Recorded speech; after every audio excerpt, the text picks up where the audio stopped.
मंच से तेजस्वी यादव का बड़ा ऐलान हो गया है। देखिए, कल प्रधानमंत्री आ रहे हैं और तेजस्वी ने कहा कि कल तो आप आ रहे हैं, लेकिन आज मेरे आवास के बाहर गोलियां चली हैं। क्या 2005 के पहले ऐसा होता था कि मुख्यमंत्री आवास के बाहर नजदीक में गोलियां चलती थी?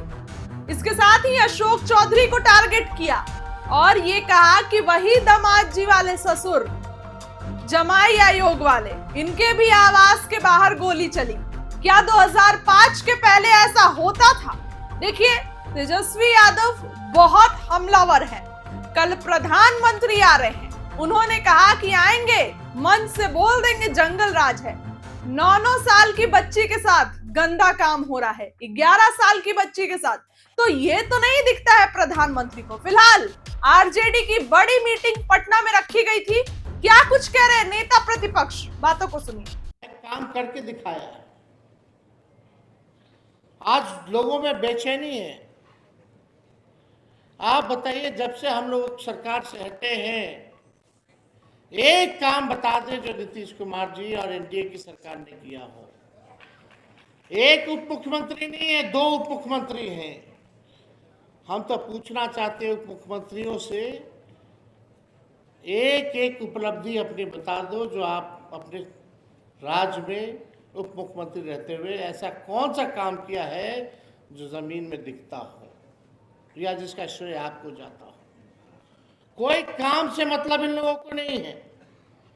लोग दिन भर आकर के कंपटीशन लगा हुआ है कि कौन लालू जी को और तेजस्वी को कितना गाली देता है। एक सम्राट चौधरी है, पगड़ी पहने हुए थे कि भाई पगड़ी खोल लेंगे। नीतीश जी तो पगड़ी खुलवा दिए, लेकिन दिमाग का अकल जो है सही उनका नहीं हुआ। दिन भर गाली देते हैं। क्या क्या नहीं कहा सम्राट चौधरी जी ने, लेकिन सम्राट चौधरी जी की उपज कहां से हुई? आखिरी बार चुनाव अगर जीत के गए तो कौन से दल से गए? लोग बैकडोर वाला लोग है। बिना चुनाव लड़ने वाला ही लोग गाली देता है।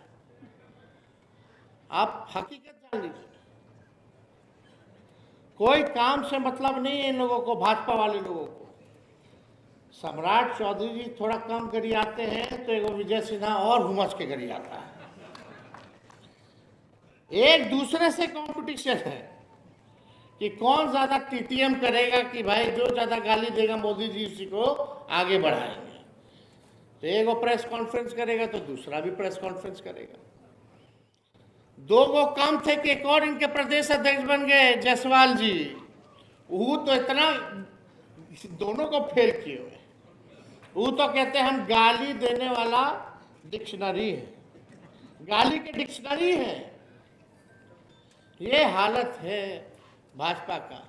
इनके मुंह से कभी भी बेरोजगारी के बारे में, महंगाई के बारे में, गरीबी के बारे में, बिहार को आगे बढ़ाने में क्या विजन है, क्या रोड मैप होगा, आज तक इन्होंने रखा नहीं है। ना ये लोग बोलते हैं, क्योंकि सोची सीमित है। इनको लगता है कि लालू जी और तेजस्वी 15 साल गाली देते रहो। ही नहीं पता कि उसी में 15 साल वाले में ही पार्ट थे, इनके बाबूजी पार्ट थे। सम्राट चौधरी जी के बाबूजी ने इतना गंदा गंदा गाली नीतीश जी को दिया, वो हम बोल नहीं सकते हैं, आप सब लोगों को पता होगा। क्या क्या नहीं कहा, क्या क्या नहीं उपाधि देने का काम किया। तो हम इस पे नहीं कहना चाहते। लोग क्या क्या कहते रहे, उससे जनता को कोई फर्क नहीं पड़ा। कितना भी इन लोगों ने हम लोगों को गाली दिया, फिर भी राष्ट्रीय जनता दल बिहार की नंबर 1 पार्टी बनकर के आती है। 15 साल की बात करते हैं। 15 साल तो सामाजिक परिवर्तन जो लालू जी ने सामाजिक न्याय करके दिखाया, आज तक ऐसा देश में कहीं नहीं हुआ। तो लोग परिवर्तन हुआ तो लोगों में अपच है। जो काम हुआ सामाजिक न्याय का, भाईचारा का, मान सम्मान देने का, अंतिम पैदान में समाज को बैठे हुए को मुख्य धारा में लाने का, लोगों ने, लालू जी ने लोगों को बोली देने का काम किया। इसको कोई भूल नहीं सकता।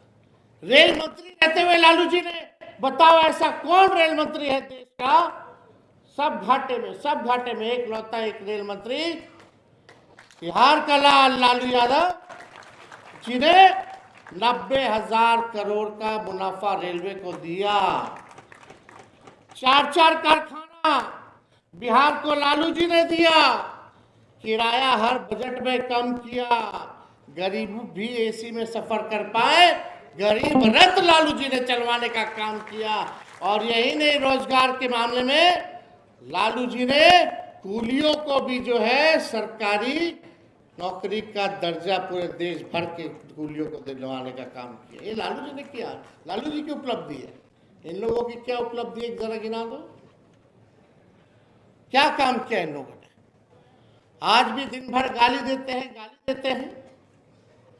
हम जानना चाहते हैं ये एनडीए वाले लोगों से, नेशनल दामाद आयोग वाले लोगों से गाली देते हैं हम लोगों को, इसको बना दिया। अरे हम लोग तो चुन के आते हैं, जनता जिस दिन हराएगी फिर भी हम लोग सेवा करना नहीं छोड़ेंगे, जनता के बीच रहेंगे। 20 साल से है विपक्ष में, 20 साल से हम लोग जनता के बीच है, सेवा करने में हम लोगों का कोई कमी नहीं रहेगा। लेकिन ये नेशनल दामाद आयोग, कल प्रधानमंत्री जी आ रहे हैं, प्रधानमंत्री जी कोई नौकरी देने आ रहे हैं, कोई महंगाई कम करने आ रहे हैं, कोई बेरोजगारी को खत्म करने आ रहे हैं, कोई गरीबी को मिटाने आ रहे हैं, कोई कारखाना लगवाने आ रहे हैं, कोई निवेश लेकर के आ रहे हैं, कोई स्पेशल राज्य का दर्जा देने आ रहे हैं, कोई स्पेशल पैकेज देने आ रहे हैं। प्रधानमंत्री जी भी आएंगे तो बोलेंगे जंगल राज। आदरणीय प्रधानमंत्री जी, आज मेरे सरकारी आवास पे हम प्रधानमंत्री जी को मीडिया के माध्यम से सूचित करते हैं कि कल आप बिहार आ रहे हैं और आज मेरे सरकारी आवास के बाहर गोलियां चल रही है। ये क्या है? ये जंगल राज नहीं, बगल में मुख्यमंत्री आवास है, गवर्नर आवास है, एयरपोर्ट है, कई मंत्रियों का घर है, उसमें जमाई वाले भी हैं, ससुर जी बगल में है, वहां गोली चल रही है। बताइए क्या स्थिति बनी है। 2005 से पहले ऐसा होता था कि मुख्यमंत्री और नेता विरोधी दल के बाहर, घर के बाहर गोलियां चल रही होती है। 11-11 साल की, 9-9 साल की बच्चियों के साथ रेप हो रहा है, प्रधानमंत्री जी को नहीं नजर आ रहा।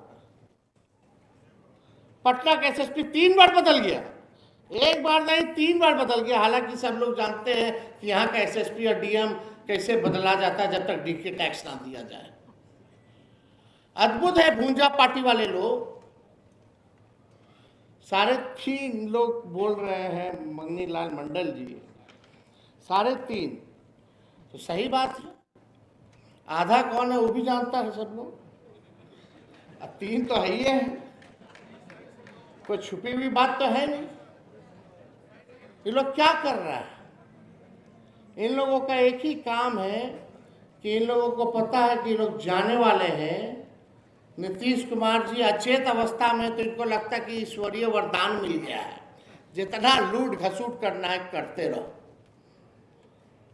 अभी जमाई आयोग वाले